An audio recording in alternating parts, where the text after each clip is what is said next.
Welcome to the ज्ञान academy dear aspirants. जैसा कि आप जान रहे हैं कि पिछले वीडियो में हमने पर्सनालिटी के असेसमेंट के हवाले से कुछ टूल को हम लोग रिव्यू कर रहे थे, कुछ टूल को देख रहे थे। अभी तक हम लोगों ने जो देखा वो बेसिकली इन्वेंट्री की चर्चा हमने की थी। आज भी हम एक इन्वेंट्री की चर्चा करेंगे और उसके बाद हम लोग पर्सनालिटी असेसमेंट की जो प्रोजेक्टिव टेक्निक है उसकी तरफ मूव करेंगे। बिफोर के आगे बढ़े डियर एस्पायरेंट्स, आपको बताना चाहते हैं ज्ञान एकेडमी का अपना एप्स है जहां पे आपको टेस्ट फ्री में मिल जाएंगे, unit wise topic wise test मिल जाएंगे, स्टडी मटेरियल्स मिल जाएगा, वीडियो लेक्चर्स मिल जाएंगे आपको। सो आप विजिट कर सकते हैं। चलिए हम लोग यूनिट 3 डिस्कस कर रहे हैं और उसमें पर्सनालिटी असेसमेंट की बात कर रहे हैं। पिछले वीडियो में हमने पार्ट 1 जो है पर्सनालिटी असेसमेंट का चर्चा कर दिया हूं, आज ये पार्ट 2 है।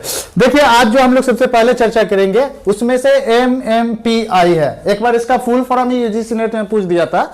इसको कहते हैं Minnesota multiphasic personality inventory, MMPI, Minnesota multiphasic personality inventory.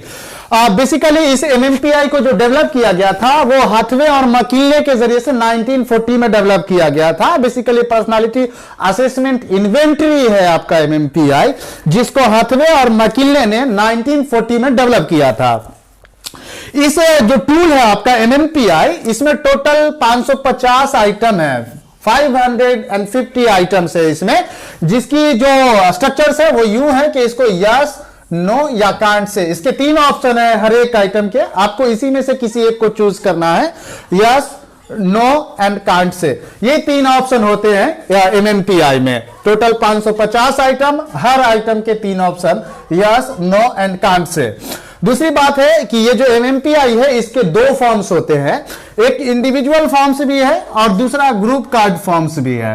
तो बेसिकली ये इस्तेमाल होता है ज्यादातर, वजह ये है कि इसके जरिए से हम इंडिविजुअल अगर असेस करना चाहे पर्सनालिटी को तो वो भी कर सकते हैं, और साथ ही साथ ग्रुप कार्ड भी फॉर्म है इसके मल्टीफेजिक पर्सनालिटी इन्वेंट्री के।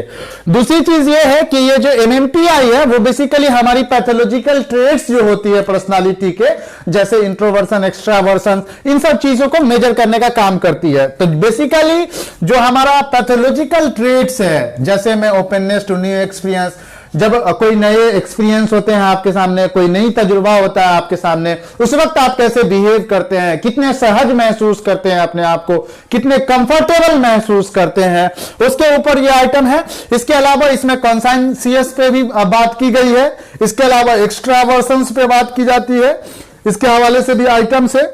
उसी तरीके से एग्रीबलनेस है एंड न्यूरोटिसिज्म है।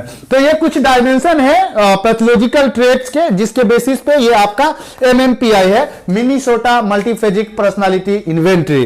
उसके बाद एक बहुत आम टेक्निक है, हालांकि आप लोगों ने सोशल मीडिया में इसका देखा होगा, बहुत सारे लोग इस्तेमाल कर रहे हैं, बट साइकोलॉजिकली साउंड नहीं है इस तरीके की टेक्निक में। लेकिन एक टेक्निक हमारा ये भी है, वर्ड एसोसिएशन टेस्ट। आपने देखा होगा अभी मीडिया वगैरह के जो लोग होते हैं बड़ा अच्छे तरीके से इस्तेमाल करते हैं। पूछते हैं, कहते हैं कि मैं जो वर्ड बोल रहा हूं उस पे जो आपके दिमाग में जो सबसे पहली बात आ रहा है उसको बोलिए, है ना। फॉर एग्जांपल मैं आपसे चेयर कह रहा हूं तो आपके दिमाग में पहली वर्ड जो आ रही है वो आपको बताना है। उसी तरीके से मैं अगर मार्कर कह रहा हूं तो मार्कर सुनने के बाद आपके जहन में सबसे पहला वर्ड क्या आया। उसी तरीके से मैं आपसे टेबल की बात कर रहा हूं तो टेबल सुनने के बाद आपके जहन में सबसे पहली बात क्या आई। उसी तरीके से हम बोर्ड की बात कर रहे हैं तो बोर्ड आप जब सुनते हैं तो आपके जहन में सबसे पहली बात क्या आई। तो इस तरीके की भी टेक्निक है जिसको हम लोग वर्ड एसोसिएशन टेस्ट कहते हैं, है ना।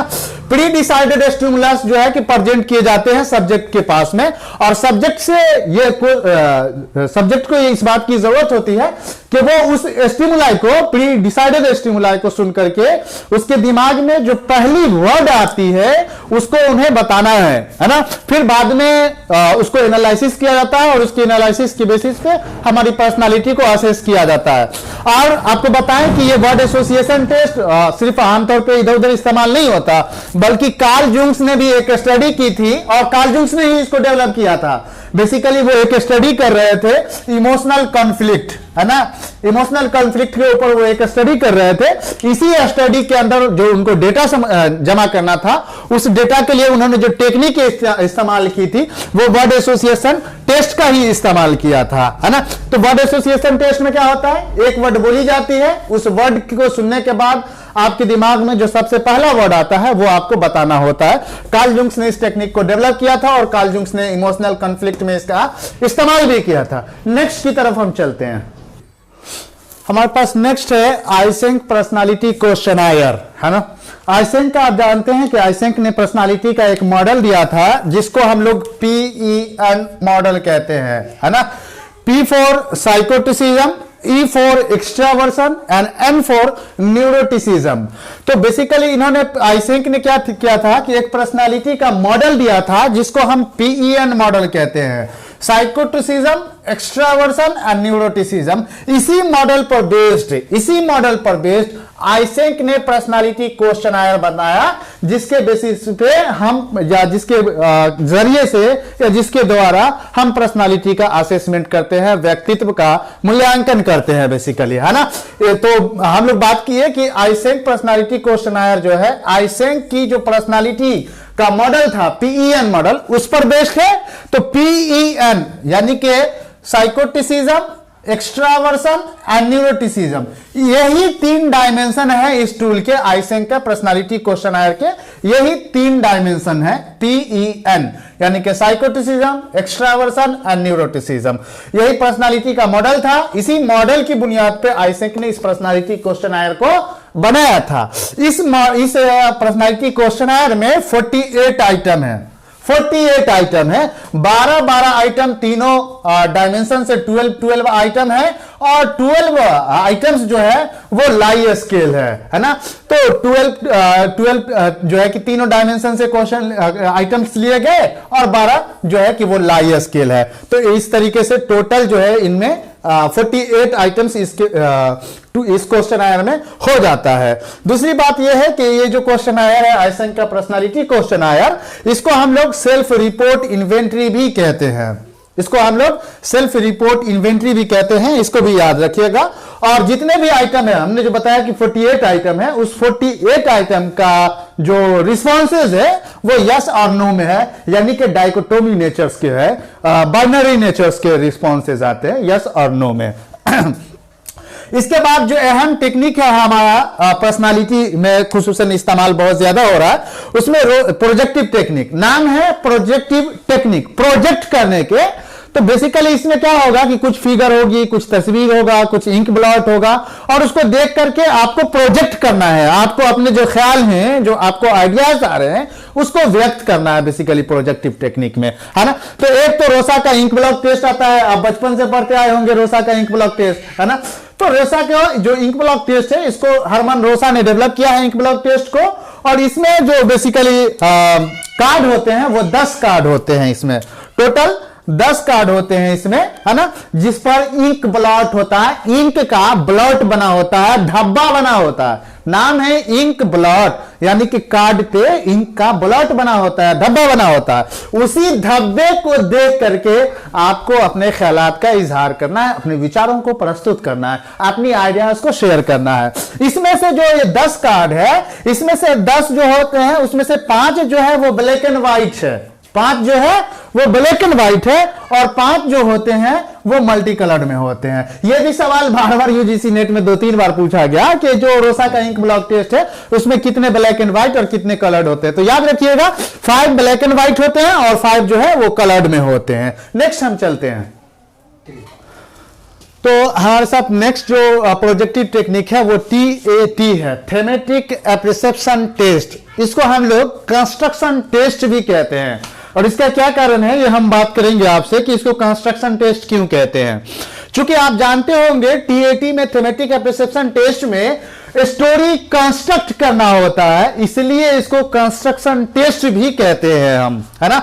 इसको डेवलप जो किया गया था, ये भी बार बार सवाल पूछा गया है कि ये जो TAT है उसको किसने डेवलप किया गया, यूजीसी नेट में कई बार पूछे गए हैं। याद रखिएगा हेनरी मुरे एंड मॉर्गन ने, दोनों ने मिलकर के इस टेस्ट को डेवलप किया था, थेमेटिक एप्रिसेप्शन टेस्ट को, जिसको हम लोग दूसरे शब्द में, दूसरे वर्ड में, दूसरे अल्फाज में कंस्ट्रक्शन टेस्ट भी हम लोग कहते हैं।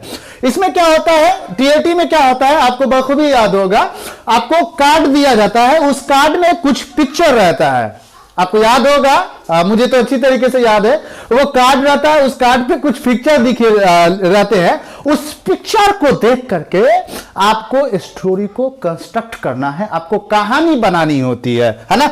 जो स्टिमुलस है, स्टिमुलस प्रेजेंट किया जाता है, स्टिमुलस से मुराद यहां पे वही कार्ड है, उस पे जो बियरिंग पिक्चर है वही स्टिमुलस है। सब्जेक्ट को दिया जाता है और सब्जेक्ट को कहा जाता है कि आप उस फिगर को देखिए, उस तस्वीर को देखिए, उस कार्ड को देखिए और फिर उससे आपके दिमाग में, आपके जहन में जो कहानी आ रही है उस कहानी को आप नोट कीजिए, है ना। तो इसमें बेसिकली ये होता है। इसमें 31 कार्ड होते हैं, याद रखिएगा, यहां से भी सवाल पूछे गए। 31 कार्ड होते हैं जिसमें से एक ब्लैंक होता है और 30 पर कुछ ना कुछ फिगर जरूर होता है, लेकिन एक ब्लैंक होता है, इस बात को याद रखिएगा। एक ब्लैंक होता है, 31 कार्ड है, उसमें से एक ब्लैंक कार्ड होता है, बाकी पर कुछ ना कुछ पिक्चर रहता है। हालांकि चूंकि टेस्ट का इसमें कहानी को कंस्ट्रक्ट करना होता है, स्टोरी को कंस्ट्रक्ट करना होता है, इसीलिए ये 31 कार्ड जो है कि पूरी तरीके से दिखाए नहीं जा सकते किसी को, चूंकि बोर हो जाएगा, इतना देर कौन बैठ करके ये करेगा, है ना। इसमें आमतौर पे क्या होता है कि इसके लिए बताया गया है कि 2 सेशन में हम लोग कंडक्ट करते हैं इसको।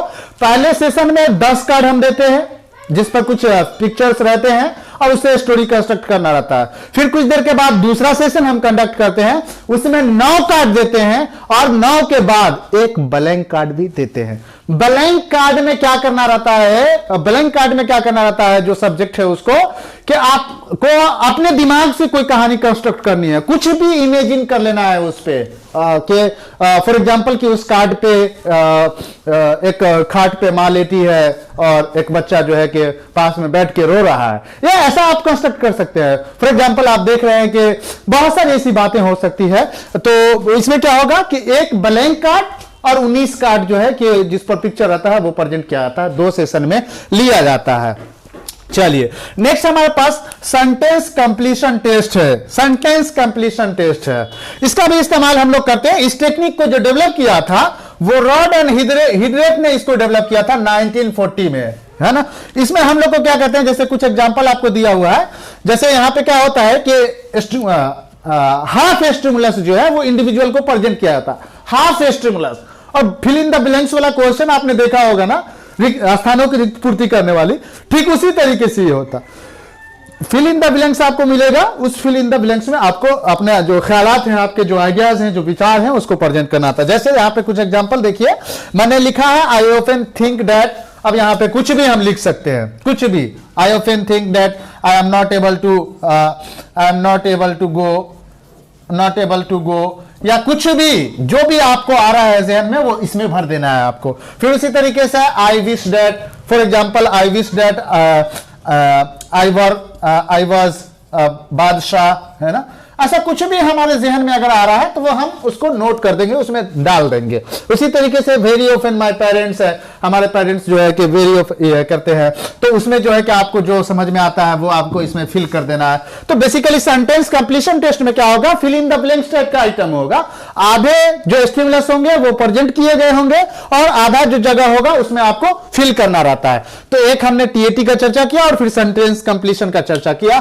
टीएटी को थेमेटिक एप्रिसिएशन टेस्ट भी कहते हैं, कंस्ट्रक्शन टेस्ट भी कहते हैं। कारण यह है कि इसमें स्टोरी कंस्ट्रक्ट करना होता है, इसलिए कंस्ट्रक्शन टेस्ट भी कहते हैं। हेनरी मुरे एंड मॉर्गन ने डेवलप किया था। इसमें 31 कार्ड हैं जिसमें से 1 ब्लैंक है ना। 2 सेशन में कंडक्ट किया जाता है, पहले सेशन में 10 कार्ड, दूसरे सेशन में 10 कार्ड इंक्लूडिंग 1 ब्लैंक, है ना। मतलब पहले सेशन में आपने 10 कार्ड दे दिया, फिर दूसरे सेशन में 9 कार्ड दे दिया आपने, और उसके बाद 1 ब्लैंक कार्ड दे दिया आपने। और सेंटेंस कंप्लीशन में आप देख रहे हैं इसको रॉड और हिदरेट ने डेवलप किया था 1940 में। इसमें प्री स्टिमुलस जो है कि आपको pre decided stimulus, half stimulus जो है प्रेजेंट किए जाते हैं और फिर फिल इन द ब्लैंक्स को भरना होता है। So thank you very much.